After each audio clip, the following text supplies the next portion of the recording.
Ayy, so amazing. You see how they playing? Live wire, it's all about sports and entertainment. You don't wanna miss it, so official like you never seen. Keep it going till the whistle blowing from the referee. Everything from highlights and stats. You know that we gotta run it back, whether on the field or the court. You know that this is where it's at. Subscribe, no delaying. This is Live Wire, sports and entertainment. Let's go. What's good, everyone? Welcome to another edition of Live Wire Sports Media. This is your Thursday cool down edition. And guess what? It wouldn't be a cool down edition without me hosting one. But let's get right into it.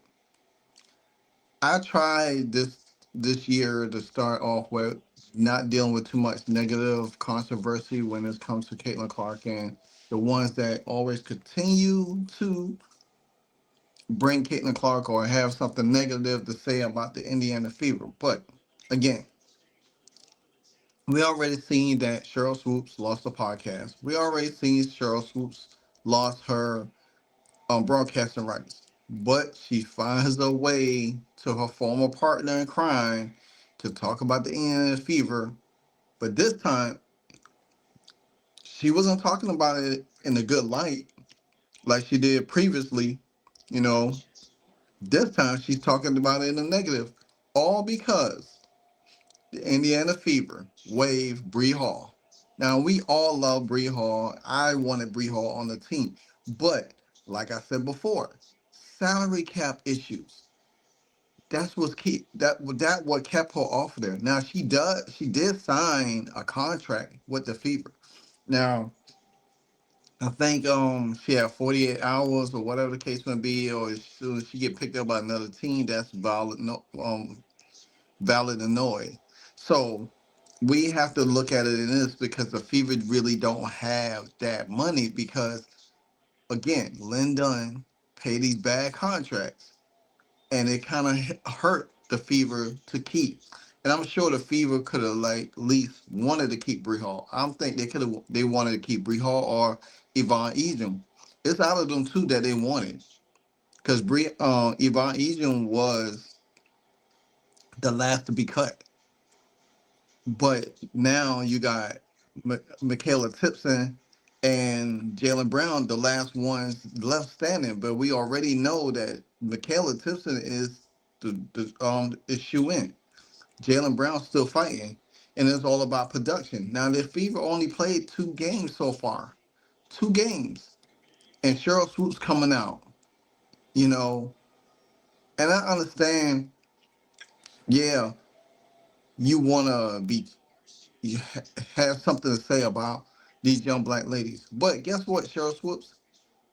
Your thing is this is that when you talk, you don't talk facts. You don't understand it. For somebody who played the game for so long, still don't understand how it works.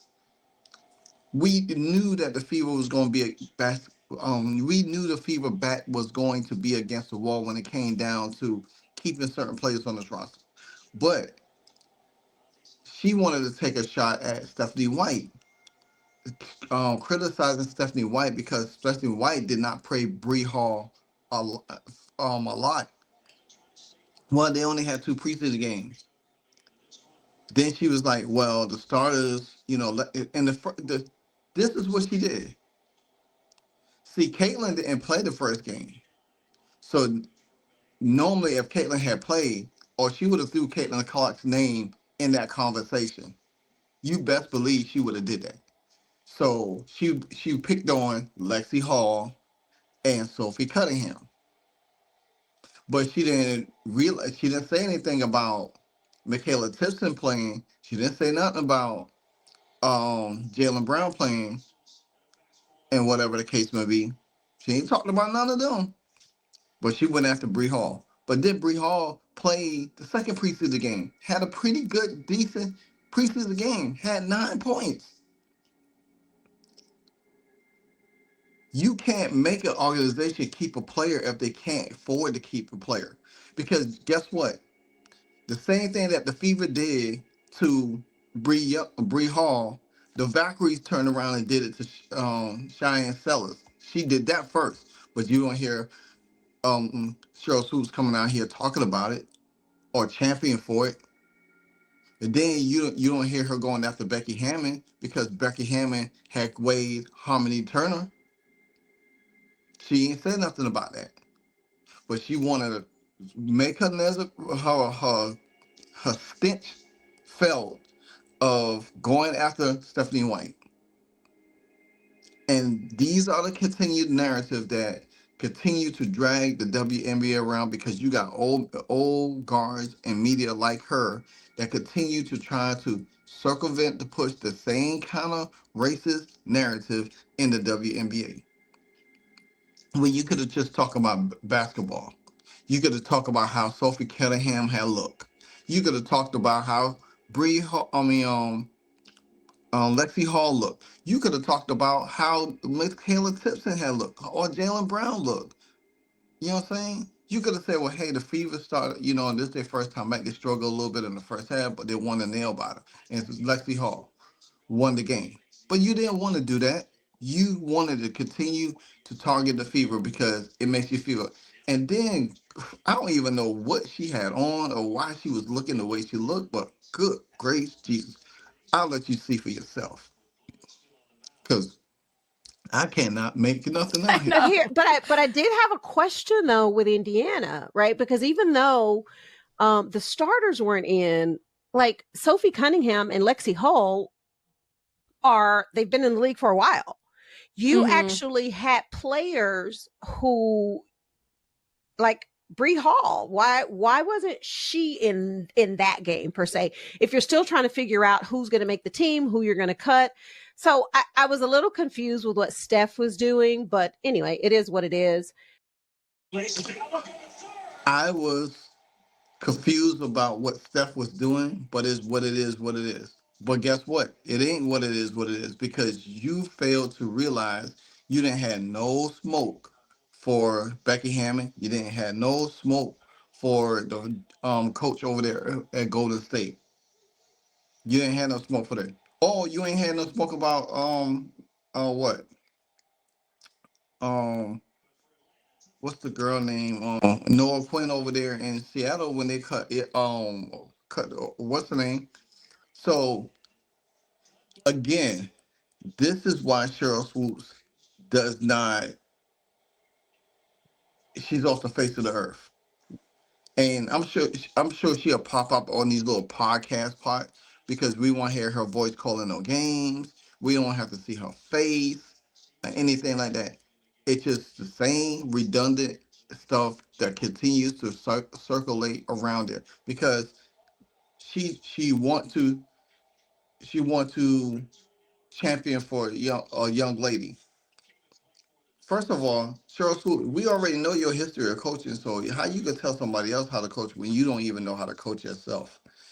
When you was aggressively, bullying your own players. So how you gonna tell Stephanie how to coach her team? So my suggestion this is what you wanted Stephanie White to cut Lexi Hall in favor of Bree Hall,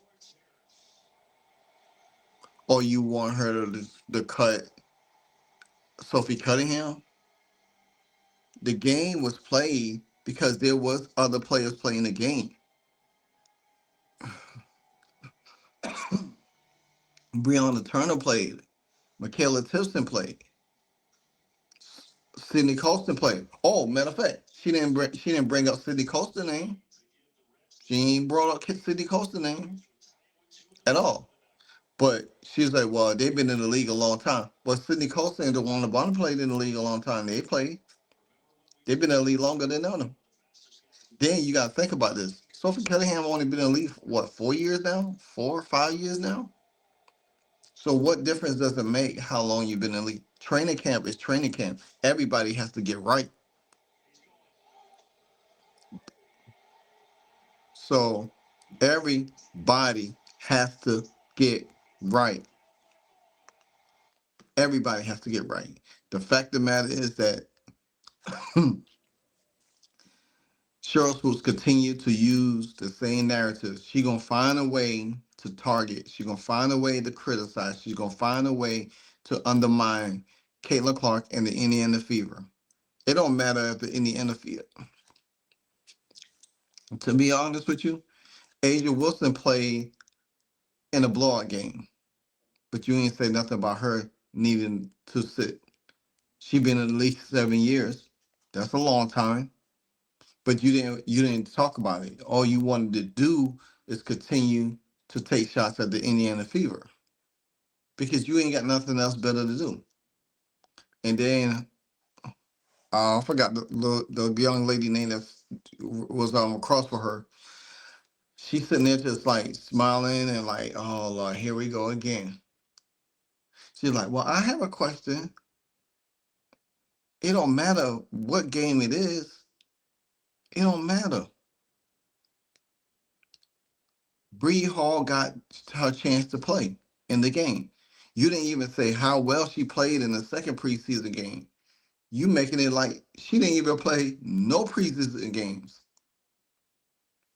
These are things that continue to irritate Indiana fans, Caitlin Clark fans all the time because Sheryl Swoopes don't know how to take idiotic stupidity out of the equation. She wants to always try to make it seem like it's a race thing. Now you trying to implement that Stephanie White is racist. In all sense of purposes, that's what you're trying to implement. You trying to implement that Stephanie White is racist.